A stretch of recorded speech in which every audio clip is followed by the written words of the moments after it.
kembali hadir menjumpai Anda pada edisi Jumat 24 Juli 2020 bersama saya Niken Cross. Sejumlah informasi telah kami siapkan dan kami awali dari Ketua Umum Jalas Nasri, Nyonya Vero Yudomargono melaksanakan kunjungan ketahanan pangan di Sekolah Staf dan Komando TNI Angkatan Laut. Berikut liputannya.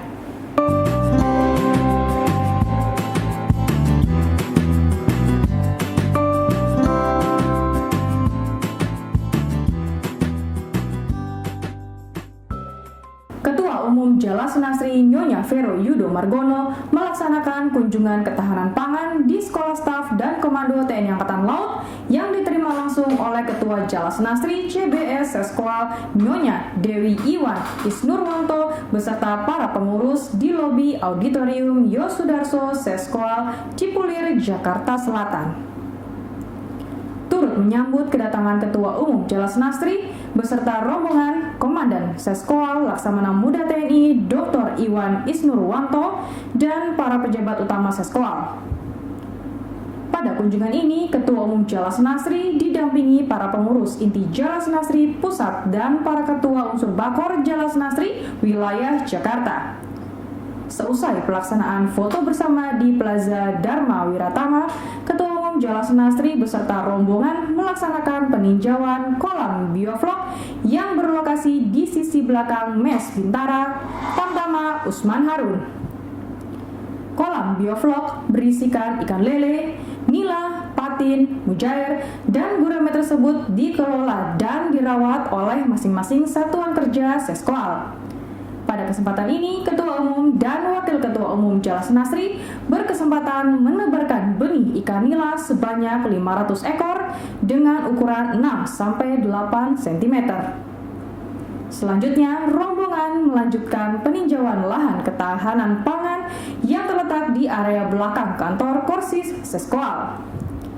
Pada area ini terdapat beberapa jenis sayur-sayuran yang mulai tumbuh besar dan berbuah serta kolam ikan nila yang siap untuk dipanen.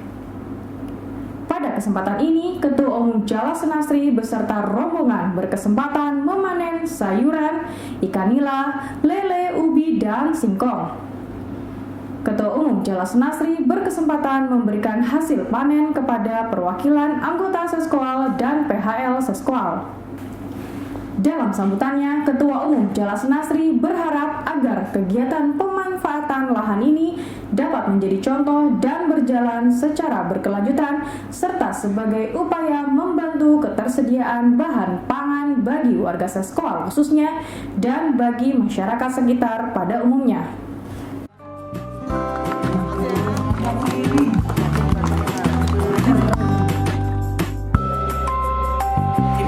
Sehat dengan Gobios yang sudah kita lalui bersama perjalanan dari awal masuk sampai dengan sekarang. Jaga stamina dan pupus kejenuhan, Taruna Akademi Angkatan Laut menggelar Lomba Dayung Perahu Naga di area Bozem, Morokrambangan, Kesatrian Bumi Moro, Surabaya. Berikut informasi lengkapnya. Untuk menjaga stamina dan memupus kejenuhan di masa isolasi pandemi COVID-19, Taruna Akademi Angkatan Laut menggelar Lomba Dayung Perahu Naga 1000 meter antar batalion di jajaran Resimen Akademi Angkatan Laut yang digelar di area Bozem, Morokrambangan, Kesatrian Bumi Moro, Surabaya. Hadir menyaksikan ajang kreativitas dan sportivitas Taruna Akademi Angkatan Laut antara lain Gubernur Akademi Angkatan Laut Laksda TNI Edi Sucipto, Wakil Gubernur Akademi Angkatan Laut Brigjen TNI Marinir Endi Supardi, Seklen, para pejabat utama Akademi Angkatan Laut, pelatih dan pengasuh serta personel Akademi Angkatan Laut lainnya. Gubernur Akademi Angkatan Laut mengapresiasi kegiatan yang digelar anak didiknya dan menurutnya ini merupakan salah satu upaya positif untuk memupus kejenuhan di tengah isolasi yang diberlakukan terhadap Taruna Akademi Angkatan Laut berkaitan dengan pandemi COVID-19 yang belum berakhir dan belum ada vaksinnya. Lomba dayung perahu naga ini diikuti 6 tim yang berasal dari 3 batalion Taruna yang mengirim masing-masing 2 tim dengan jumlah pedayung tiap tim 20 orang, 15 Taruna dan 5 Taruni. Tim 1A kembali menunjukkan kekuatannya dan sukses mencatat waktu tercepat seperti di babak penyisihan. Di final ini, tim 1A mencatat waktu 5 menit 14 detik, berhasil menyabet juara 1 setelah unggul tipis dari tim 3A yang hanya finish di urutan kedua dengan catatan waktu 5 menit 16 detik. Sedangkan di posisi ketiga diraih tim 2B yang harus puas di urutan ketiga dengan catatan waktu 5 menit 18 detik. Ya baik netizen, unsur patroli keamanan laut Patkamla Nunukan yang merupakan unsur patroli jajaran Satuan Kapal Patroli Pangkalan Utama TNI Angkatan Laut 13 menangkap kapal yang didapati membawa barang haram jenis sabu di perairan Bandara Juanda Tarakan. Berikut informasi selengkapnya. Unsur patroli keamanan laut atau Patkamla Nunukan yang merupakan unsur patroli jajaran Satuan Kapal Patroli Pangkalan Utama TNI Angkatan Laut 13 menangkap kapal yang didapati membawa barang haram jenis sabu di perairan Bandara Juanda Tarakan, Kecamatan Tarakan Barat, Kota Tarakan, Provinsi Kalimantan Utara. Adapun data yang didapat antara lain nama kapal KM Putrajaya 7 tonase 81 GT dengan 4 ABK, nahkoda berinisial AF, penumpang nihil. Adapun muatan yang berupa barang campuran yang terdiri dari barang campuran sembako sebanyak 60 ton, barang campuran selain sembako sebanyak 20 ton, dan sepeda motor berjumlah 17 unit. Kapal tersebut berlayar dari Pelabuhan Umum SDF Tarakan yang rencananya akan menuju Malinau. Namun karena KM Putrajaya 7 terdapat tanda-tanda mencurigakan saat dalam pelayaran dilaksanakan pemeriksaan oleh tim patroli dari personel Satrol Lantamal 13 menggunakan sarana Patkamla Nunukan. Setelah dilaksanakan pemeriksaan secara intensif, ternyata didapati pelanggaran berupa seperangkat alat hisap sabu atau bong dan sisa sabu berjumlah 1 paket. Dalam operasi tangkap tangan tersebut, 2 ABK berinisial M dan A diduga menggunakan narkoba jenis sabu. Selanjutnya, tersangka dan barang bukti dibawa ke Markas Komando Satrol Lantamal 13 untuk dilaksanakan pemeriksaan lebih lanjut.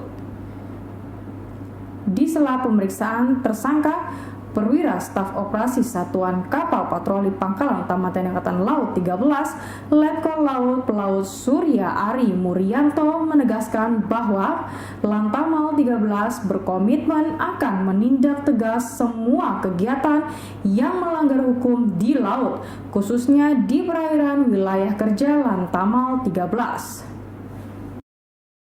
Ya baik netizen, informasi yang satu ini akan membawa kita mengenal lebih dekat dengan kapal perang Republik Indonesia, yaitu KRI Banda Aceh 593 yang merupakan unsur KRI di jajaran Kolin Lamil. Dan informasi ini sekaligus mengakhiri Navy News edisi Jumat 24 Juli 2020. Saya Niken Cross beserta kru yang bertugas pamit undur diri. Terima kasih dan sampai jumpa. Selamat berakhir pekan. Halo Sobat Kolin Lamil, perkenalkan nama saya Kopral Ari dari Dispen Kolin Lamil. Pada kesempatan kali ini, marilah kita mengenal lebih dekat KRI Banda Aceh 593 yang merupakan salah satu unsur yang dimiliki oleh Komando Lintas Laut Militer atau Kolin Lamil.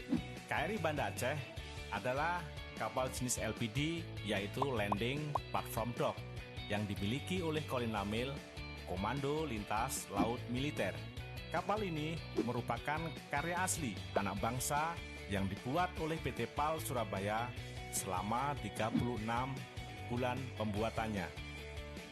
KRI Banda Aceh mulai bertugas memperkuat armada perang Republik Indonesia pada Maret tahun 2011.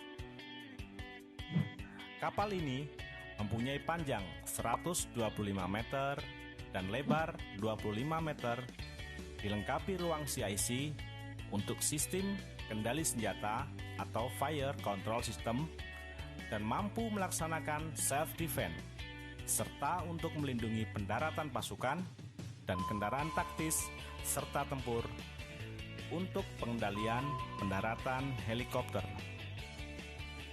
Keistimewaan kapal ini juga dilengkapi dengan rumah sakit darurat. KRI Banda Aceh mampu mengangkut 5 helikopter dengan rincian 3 heli di helipad dan 2 heli di hanggar, 20 tank, dan 3 unit kendaraan peluncur roket RM-70 Grab, serta dapat mengangkut 344 personel, dan kapal ini juga diawaki sebanyak 126 prajurit. KRI Banda Aceh mempunyai 2 LCU atau Landing Craft Utility dan 2 LCPP atau Landing Craft Vessel berguna untuk pendaratan pasukan. KRI Banda Aceh mampu berlayar selama 30 hari non-stop dengan kecepatan rata-rata 15 knot. KRI Banda Aceh seringkali terlibat latihan bersama dengan negara luar, seperti latihan RIMPAC 2014 di Hawaii, Amerika Serikat, Satgas KJK ke Australia dan Selandia Baru, serta Satgas 5 di Langkawi, Malaysia. Dalam operasi kemanusiaan, KRI Banda Aceh juga pernah menjadi kapal markas untuk SAR jatuhnya pesawat AirAsia dan Lion Air. Tak kalah hebatnya, KRI Banda Aceh yang dimiliki oleh Colin Lamil ini juga pernah menyandang sebagai kapal teladan TNI AL. Dengan moto Dharma Agia Patitis yang berarti bertindak cepat dan tepat, KRI Banda Aceh siap mengemban tugas dalam operasi militer perang dan operasi militer selain perang. Terima kasih telah menonton dan jangan lupa follow Instagram kami. Mari kita bekerja sama dan sama-sama bekerja membangun TNI, TNI AL, dan khususnya Colin Lamil agar semakin profesional, modern, dan tangguh. Satyawira Jala Dharma, Jala Sveva, Jaya Mahe.